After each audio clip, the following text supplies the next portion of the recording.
안녕하세요. 참좋은 제자들 교회 이서영 목사입니다. 은밀한 중에 보시는 너희 아버지께서 라는 제목으로 말씀드리겠습니다. 성경 말씀입니다. 사람에게 보이려고 그들 앞에서 너희 의를 행하지 않도록 주의하라. 그리하지 않으면 하늘에 계신 너희 아버지께 상을 받지 못하느니라. 그러므로 구제할 때에 외식하는 자가 사람에게서 영광을 받으려고 회당과 거리에서 하는 것 같이 너희 앞에 나팔을 불지 말라. 진실로 너에게 이르노니 그들은 자기 상을 이미 받았느니라. 너는 구제할 때에 오른손에 하는 것을 왼손이 모르게 하여 내 구제함을 은밀하게 하라. 은밀한 중에 보시는 너희 아버지께서 갚으시리라. 또 너희는 기도할 때에 외식하는 자와 같이 하지 말라. 그들은 사람에게 보이려고 회당과 큰 거리 어귀에 서서 기도하기를 좋아하느니라. 내가 진실로 너에게 이르노니 그들은 자기 상을 이미 받았느니라. 너는 기도할 때에 내 골방에 들어가 문을 닫고 은밀한 중에 계신 내 아버지께 기도하라. 은밀한 중에 보시는 내 아버지께서 갚으시리라. 금식할 때에 너희는 외식하는 자들과 같이 슬픈 기색을 보이지 말라. 그들은 금식하는 것을 사람에게 보이고 얼굴을 흉하게 하느니라. 내가 진실로 너에게 이르노니 그들은 자기 상을 이미 받았느니라. 너는 금식할 때에 머리에 기름을 바르고 얼굴을 씻으라. 이는 금식하는 자로 사람에게 보이지 않고 오직 은밀한 중에 계신 내 아버지께 보이게 하려 함이라. 은밀한 중에 보시는 내 아버지께서 갚으시리라. 아멘. 사람 앞에서 인정받고 싶은 욕구는 누구나 있습니다. 다른 사람들로부터 인정받으면 기분이 좋아지죠. 무시를 당했는데도 기분만 좋더라 아닙니다. 사람은 인정받고 싶어 합니다. 그런데 이러한 욕구가 변질되면요, 사람이 보는 앞에서는 잘하는 체 하다가 눈에 띄지 않으면 자기 멋대로 할 수가 있습니다.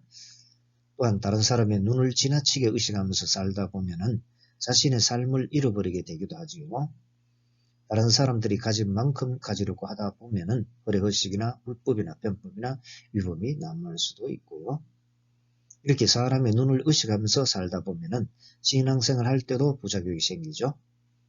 좋은 일임에도 불구하고 외식합니다. 즉 구제할 때도 외식하고 기도할 때도 외식하고 금식할 때도 외식하게 된다는 겁니다. 이렇게 되면 다른 사람들 앞에서 드러내고 받는 자기 상은 받을지 몰라도 하늘에 계신 우리 아버지께서 주시는 상은 받지 못하게 됩니다. 사람들은 눈에 보이는 것으로 평가하고 상을 주지만 은밀한 중에 계시는 하나님 아버지께서는 은밀한 모든 것을 보시고 평가해서 상을 주시기 때문이죠. 그러므로 사랑하는 성도 여러분, 사람 앞에서 외식하지 않고 은밀한 중에 계시는 하나님 아버지 앞에서 살아가시기를 바랍니다. 그래서 자신의 의를 드러내서 받는 자기 상이 아니라 하나님 아버지께서 주시는 상을 받게 되시길 바랍니다. 오늘날 그리스도인들이 세속화되어 가고 힘을 잃어가는 이유가 무엇이겠습니까? 오늘날 급격하게 세속화되어 가고 힘을 잃어가는 근본적인 이유 가운데 하나가 사람 앞에서 외식하기 때문입니다.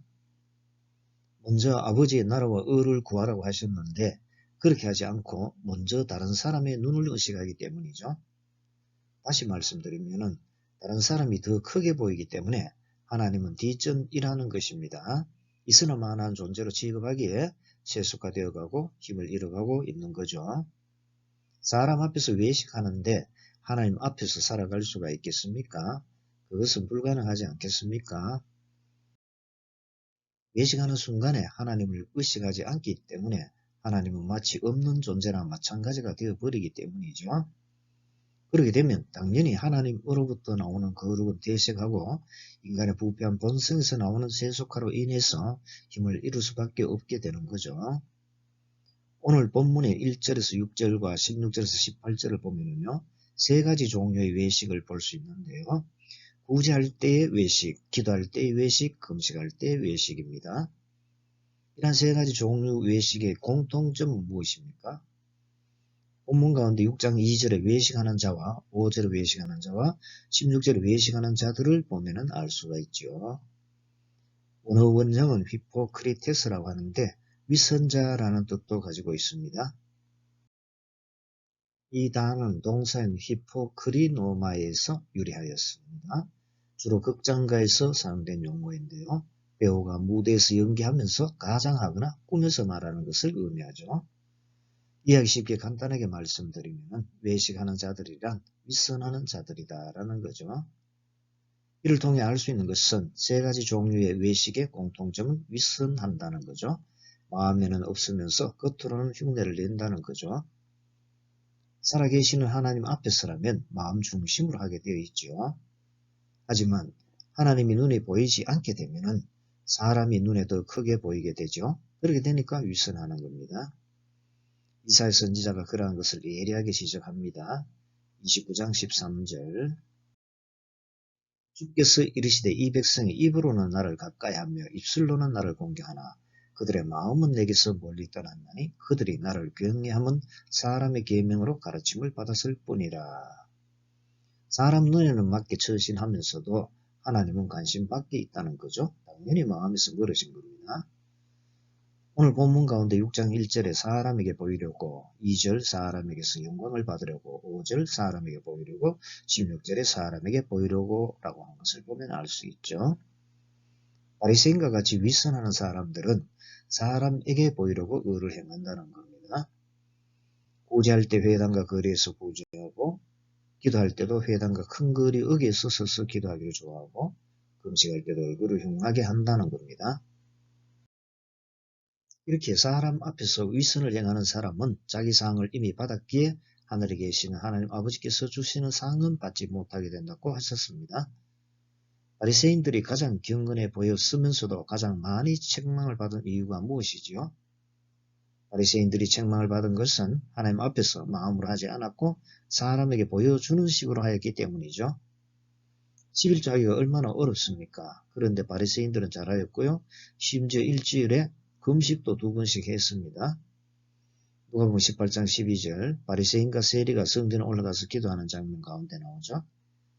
그 가운데 바리새인이 서서 따로 기도합니다. 나는 일회에 2번씩 금식하고 또 소득의 11조를 드리나이다 하고 일회 즉 일주일에 2번씩 금식하고 소득의 11조를 드린다고 하였죠.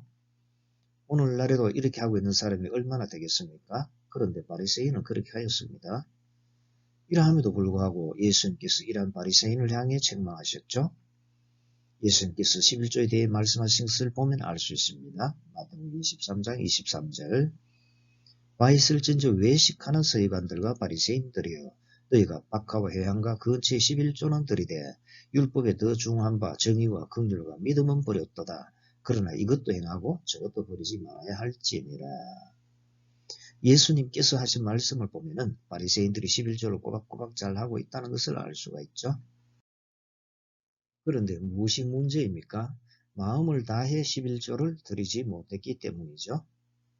그러다 보니 죄인 취급하는 세리보다 더 못한 평가를 받게 된 것입니다. 앞서 잠깐 말씀드린 성전에서 기도드리는 바리새인과 세리의 모습을 통해 그런 사실을 발견합니다. 누가복음 18장 10절에서 13절 두 사람이 기도하러 성전에 올라가니 하나는 바리새인이요 하나는 세리라. 바리새인은 서서 따로 기도하여 이르되 하나님이여 나는 다른 사람들 곧 토색, 불의, 간음을 하는 자들과 같이 아니하고 이 세리와도 같이 아니함을 감사하나이다. 나는 일에 2번씩 금식하고 또 소득의 11조를 드리나이다 하고 세리는 멀리 서서 감히 눈을 들어 하늘을 쳐다보지도 못하고 다만 가슴을 치며 이르되 하나님이여 불쌍히 여기소서 나는 죄인으로소이다 하였느니라. 이 두 사람 가운데 누가 책망을 받았지요? 바리새인입니다. 바리새인이 11조를 드리고도 왜 책망받았죠? 사람 앞에서 행했기 때문입니다. 그러나 세리는 사람 눈보다는 살아계시는 하나님 앞에서 가슴을 치면서 마음을 다해 기도드렸기 때문이죠. 이에 비해 바리새인은 자기를 더 드러냈습니다. 하나님보다 사람 눈을 더 의식했고요. 사람의 눈은 의식하였지만 정작 하나님 눈은 의식하지 않았던 거죠. 이처럼 기도하는 것만 보더라도 결국은 하나님께 기도하는 것처럼 보이지만 심하게 평가하면 사람에게 기도하는 꼴이 되어버린 거죠. 그래서 하나님 아버지로부터 기도 응답을 받는 상은 받지 못하고 자기 자신이 스스로 만족하는 자기 상밖에 받지 못하게 되는 겁니다. 이들과 다르게 세리는 자기를 드러내지 않고 하나님을 의식하면서 사람이 아닌 하나님께 기도드렸죠. 이렇게 드리는 기도는 하나님께 상달되어 응답이 잘 되는 겁니다.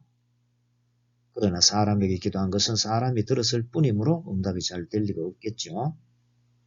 하지만 하나님께 드리는 기도는 하나님께서 들으시고 하나님께서 응답해 주심으로 응답을 잘 받게 되는 겁니다. 이와 같으므로 예수님께서는 구제할 때나 기도할 때나 금식할 때 외식하는 자들과 같이 위선하지 말라고 하신 거죠. 오늘 본문인 6장 2절 구제할 때 위선하지 말라는 내용입니다. 그러므로 구제할 때 외식하는 자가 사람에게서 영광을 받으려고 회당과 거리에서 하는 것 같이 너희 앞에 나팔을 불지 말라. 진실로 너에게 이르노니 그들은 자기 상을 이미 받았느니라. 본문 5절입니다. 기도할 때 위선하지 말라는 내용입니다. 또 너희는 기도할 때 외식하는 자와 같이 하지 말라. 그들은 사람에게 보이렵고 회당과 큰 거리 의기에 서서 기도하기를 좋아하느니라. 내가 진실로 너에게 이르노니 그들은 자기 상을 이미 받았느니라. 본문 16절입니다. 금식할 때 위선하지 말라는 내용이죠. 금식할 때에 너희는 외식하는 자들과 같이 슬픈 기색을 보이지 말라. 그들은 금식하는 것을 사람에게 보이렵고 얼굴을 흉하게 하느니라. 내가 진실로 너에게 이르노니 그들은 자기 상을 이미 받았느니라. 그러므로 사랑하는 성도 여러분, 사람의 눈을 의식해 해서 위선하는 사람이 되지 마시고 하나님 앞에서 구제하시고 기도하시고 금식하시길 바랍니다. 특별히 기도 드리실 때 하나님 앞에서 기도 드리셔서 기도가 하나님께 상달되어 하나님으로부터 기도 응답을 받게 되시길 바랍니다. 그렇다면 위선하지 않으려면 어떻게 하면 되겠습니까? 오늘날 그리스도인들이 세속화되지 않고 힘을 잃지 않게 되려면 위선하지 않으면 됩니다. 그렇다면 어떻게 하면 위선하지 않게 되겠습니까? 예수님께서 해결책을 말씀해 주셨습니다. 오늘 본문 가운데 6장 3절, 4절, 6절, 17절에서 18절입니다. 구제할 때와 기도할 때와 금식할 때 지켜야 할 내용이죠. 구제에 관한 것입니다. 너는 구제할 때에 오른손에 하는 것을 왼손이 모르게 하여 내 구제함을 은밀하게 하라. 은밀한 중에 보시는 너희 아버지께서 갚으시리라. 기도에 관한 것입니다. 너는 기도할 때에 내 골방에 들어가 문을 닫고 은밀한 중에 계신 내 아버지께 기도하라. 은밀한 중에 보시는 내 아버지께서 갚으시리라. 금식에 관한 것입니다. 너는 금식할 때에 머리에 그림을 바르고 얼굴을 씻으라. 이는 금식하는 자로 사람에게 보이지 않고 오직 은밀한 중에 계신 내 아버지께 보이게 하려 함이라. 은밀한 중에 보시는 내 아버지께서 갚으시리라. 예수님께서 위선하지 않으려면 어떻게 하면 된다고 말씀하셨습니까? 두 가지 측면에서 볼 수 있는데요. 한 측면은 은밀한 중에 계시면서 은밀한 중에 보시는 하나님 아버지 앞에서 은밀하게 구제하고 기도하고 금식하라는 것이죠. 그리고 다른 한 측면은 이렇게 은밀하게 행하면 은밀하게 행한 그 모든 것에 대해서 아버지께서 갚으시리라는 것입니다. 그러므로 구제하든지 기도하든지 금식하든지 은밀하게 계시면서 은밀하게 보시고 모든 은밀한 것에 대해서 갚아주시는 하나님 아버지 앞에서 은밀하게 행하면 된다라는 겁니다. 그렇게 되면 위선하지 않게 됩니다. 이제 이러한 것에 대해 보다 자세하게 말씀드리겠습니다. 첫째, 위선하지 않으려면 은밀한 중에 계시는 내 아버지께서 은밀하게 보신다는 것을 분명하게 믿으면 됩니다. 우리가 어떻게 은밀하게 행할 수 있겠습니까? 은밀한 중에 계시면서 은밀하게 보시는 내 아버지를 의식하고요. 은밀한 가운데 행한 그 모든 것을 갚아주시는 내 아버지이신 것을 의식하면 되는 겁니다. 오늘 본문 가운데 6장 4절에 너희 아버지와 6절에 내 아버지와 18절에 내 아버지를 살펴봅니다. 이때 너희와 내는 모두 동일한 단어로 복수가 아니라 단수 속격이죠.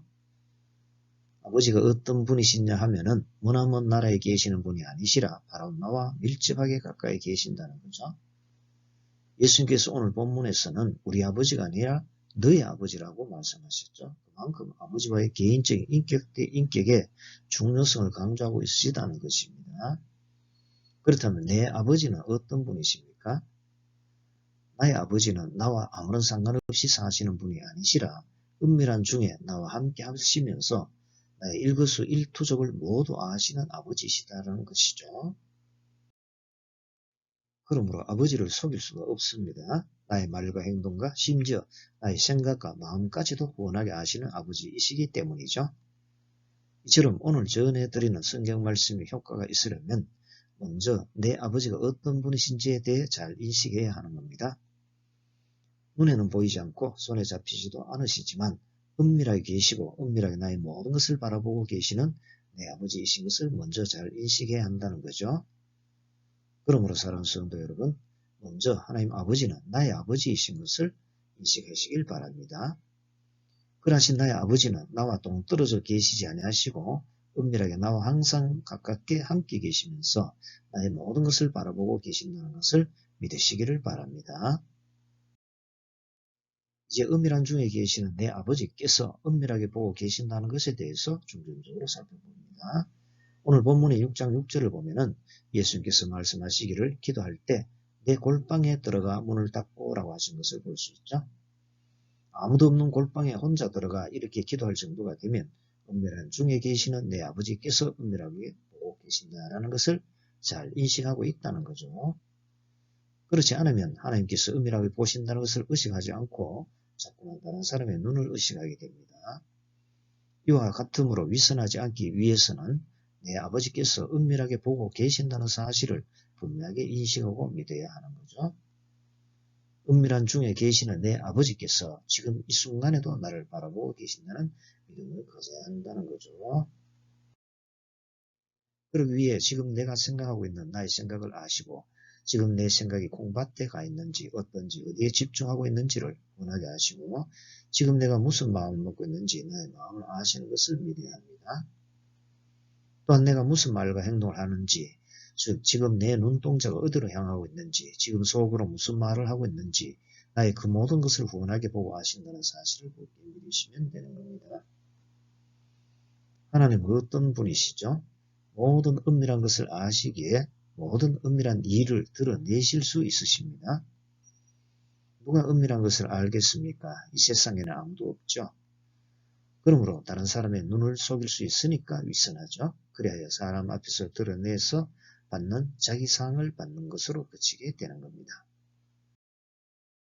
하지만 은밀한 중에 계시는 것과 모든 은밀한 것을 아시는 하나님을 인정하고 의식하고 믿게 된다면 어떻게 되겠습니까? 사람이 보는 앞이건 사람이 없든 은밀하게 모든 것을 후원하게 바라보고 아시는 하나님 앞에서 살아가지 않겠습니까? 오늘날 급격하게 세속화되어가고 힘을 잃어가는 근본적인 이유 가운데 하나가 바로 여기에 있는 것이죠. 은밀한 중에 나와 늘 함께 하시면서 나의 모든 것을 후원하게 바라보고 계시는 하나님을 의식하지 않기 때문이라는 겁니다.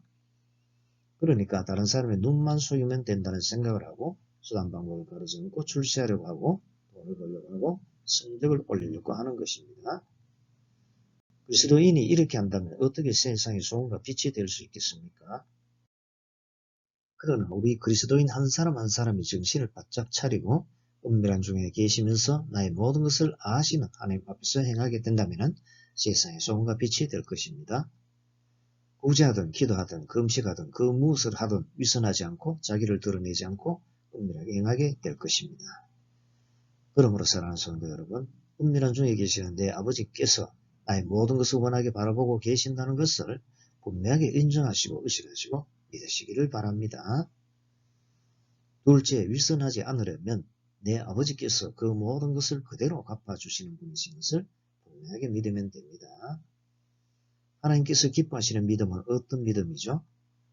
히브리서 11장 6절을 보면 잘 알 수 있습니다. 믿음이 없이는 하나님을 기쁘시게 하지 못하나니 하나님께 나아가는 자는 반드시 그가 계신 것과 또한 그가 자기를 찾는 자들에게 상 주시는 이심을 믿어야 할지니라. 하나님께서 반드시 계신다는 것과 상을 주신다는 것을 믿는 믿음이 하나님을 기쁘시게 하는 믿음이죠. 이렇게 하나님께서 상을 주신다는 믿음이 생기면요, 모든 상황을 잘 참아낼 수 있게 됩니다. 모든 것을 은밀하게 보고 계시는 내 아버지께서 내가 행한 대로 갚아주신다는 사실이 분명하게 믿어지기 때문이죠. 살다 보면 마치 다 잃은 것처럼 보이고 때론 어렵고 답답한 시기를 지날 수도 있을 것입니다. 그럴지라도 내 아버지께서 결국은 끝내 책임져 주시고 모든 것을 회복시켜 주시고 모든 것을 합하여 형통하게 해주시는 등의 방식으로 갚아주시는 것을 굳게 믿고 있기 때문에 인간적인 얕은 깨로 살아가는 위선자로 살지 않고 성경 말씀대로 살아가게 되는 거죠. 이처럼 하나님을 믿는 굳센 신앙을 가지고 하나님의 말씀을 믿는 굳센 신앙을 가지고 살아간다면 위선하지 않게 되고 성경 말씀대로 살아가게 되는 겁니다. 오늘 본문 가운데 6장 4절과 6절과 18절을 보면은 예수님께서 말씀하시기를 은밀한 중에 보시는 내 아버지께서 갚으시리라고 말씀하셨죠. 갚으시리라의 원어원형은 아포디도미라고 하는데 돌려주다 갚다 보상하다라는 뜻을 가지고 있습니다. 나의 모든 은밀한 일을 바라보시는 내 아버지께서 반드시 갚아주신다는 거죠. 은밀하게 보시고 은밀하게 기록만 하고 계시지 않으신다는 것입니다. 기록한 대로 정확하게 공정하게 의롭게 평가하시고 그대로 갚아주신다라는 겁니다. 이 사실도 굳게 믿어야 하지요. 그렇지 않으면 다른 사람의 눈을 의식하게 됩니다. 그러나 굳게 믿게 되면 아무런 결실이 없는 것처럼 보이는 상황이더라도 어떤 대우를 받더라도 어떤 불리한 환경이나 처지에 놓이더라도 성경 말씀대로 꿋꿋하게 살아갈 수 있게 되는 겁니다. 그렇게 될 수 있는 것은 내 아버지께서 나의 모든 은밀한 것을 보시고 계시고 기록하신 그 모든 행위대로 반드시 갚아주신다는 믿음이 있기 때문이죠. 사람은 모든 것을 잘 알 수도 없을 뿐만 아니라 알아도 제대로 공정하게 평가하지 못할 수도 있고 평가하더라도 후하게 모든 것에 대해 일일이 갚아줄 능력이 없지요. 하지만 은밀하게 그 모든 것을 바라보시는 하나님은 그 모든 나의 은밀한 일에 대해 반드시 갚아주시는 능력이 충분히 있으신 분이시죠. 천지를 지으신 하나님, 스스로 계신 하나님, 무소부재하신 하나님, 전지전능하신 하나님이시므로 충분히 가능하죠. 하나님께서 반드시 은밀한 일에 대해 평가하신다는 것을 전도서 12장 14절을 통해 알 수 있죠. 하나님은 모든 행위와 모든 은밀한 일을 선악간에 심판하시리라. 또한 로마서 2장 16절을 통해서도 알 수 있죠. 곧 나의 복음에 이른 바와 같이 하나님이 예수 그리스도로 말미암아 사람들의 은밀한 것을 심판하시는 그날이라. 사람의 눈은 적당하게 속일 수 있을지 모르죠. 하지만 하나님의 눈은 속이지 못합니다. 그러므로 요셉은 어떤 불이익을 당하더라도 하나님 앞에서 살았는데요. 창세기 39장 6절에서 11절을 보면 잘 알 수 있습니다. 주인이 그의 소유를 다 요셉이 손에 의탁하고 자기가 먹는 음식 외에는 간섭하지 아니하였더라. 요셉은 용모가 빼어나고 아름다웠더라. 그 후에 그의 주인의 아내가 요셉에게 눈짓하다가 동침하기를 청하니 요셉이 거절하며 자기 주인의 아내에게 이르되 내 주인이 집안의 모든 소유를 간섭하지 아니하고 다 내 손에 위탁하였으니 이 집에는 나보다 큰 이가 없으며 주인이 아무것도 내게 금하지 아니하였어도 금한 것은 당신뿐이니 당신은 그의 아내임이라. 그런즉 내가 어찌 이 큰 악을 행하여 하나님께 죄를 지으리까. 여인이 날마다 요셉에게 청하였으나 요셉이 듣지 아니하여 동침하지 아니할 뿐더러 함께 있지도 아니하니라. 그러할 때에 요셉이 그의 일을 하러 그 집에 들어갔더니 그 집 사람들은 하나도 거기에 없었더라. 집안에 아무도 없어서 적당하게 타협하고 속일 수도 있을 것 같아 보였지만 요셉은 그 모든 것을 훤하게 바라보시고 하시는 하나님 앞에서 악을 행하지 않았던 거죠. 그렇다고 해서 요셉이 망했습니까? 일시적으로는 큰 어려움에 빠지는 듯 하였지만 결국에는 오히려 지혜로운 존귀한 자로 높임을 받게 되었고요. 가족과 민족을 살리는 귀한 도구로 쓰임을 받게 되었지 않았습니까? 오늘날 이러한 신앙이 우리 그리스도인들에게도 필요한 거죠. 이제 말씀을 맺겠습니다. 우리가 하나님을 굳게 믿고 하나님의 말씀을 굳게 믿고 열심히 살아간다면 때가 되면 하나님께서 반드시 은밀한 가운데 행한 그 모든 것에 대해서 갚아주시는 날이 올 것입니다. 이러한 것을 굳게 믿게 되면 위선자로 살지 않게 되고요. 이러한 것을 믿지 못하게 되면 위선자로 살아가게 되는 겁니다. 하나님과 하나님의 말씀을 못 믿게 되면 자꾸만 인간적인 생각을 하게 되고 인간적인 깨와 수단과 방법을 동원하겠죠. 그러나 믿게 되면 당장 이루어지지 않는 것처럼 보여도 오래 참는 가운데 성경 말씀대로 꿋꿋하게 살아가게 되는 것입니다. 그렇다면 우리는 어느 쪽을 선택해야 하겠습니까? 여러분께서는 지금까지 어느 쪽에서 있었습니까? 만약에 위선하는 쪽에서 계셨다면 돌이켜서 하나님과 하나님의 말씀 기준으로 돌이키시기를 바랍니다. 사랑하는 성도 여러분, 하나님 믿으십니까? 그 하나님께서 하신 말씀을 믿으십니까? 오늘 본문을 보면은 은밀하게 계시는 내 아버지께서는 나의 모든 은밀한 것을 보시고 그 모든 것에 대해 반드시 갚아주신다는 것을 알 수가 있습니다. 반드시 그렇게 됩니다. 그렇다면 전국 시민으로서 이 땅에 살아가는 동안에 어떻게 사는 것이 바람직하겠습니까? 위선에서 자기 상을 받고 그치는 것이 아니라 나의 은밀한 모든 것을 보시고 그대로 갚아주시는 내 아버지께서 주시는 상을 받아야 하지 않겠습니까? 그러므로 사랑하는 성도 여러분, 다른 사람의 눈을 의식하는 위선의 사람이 되지 마시고 은밀한 중에 나와 함께 계시면서 나의 모든 은밀한 것을 바라보고 계시고 아시는 내 아버지 앞에서 성경 말씀대로 꿋꿋하게 살아가는 성도님들이 되시기를 바랍니다.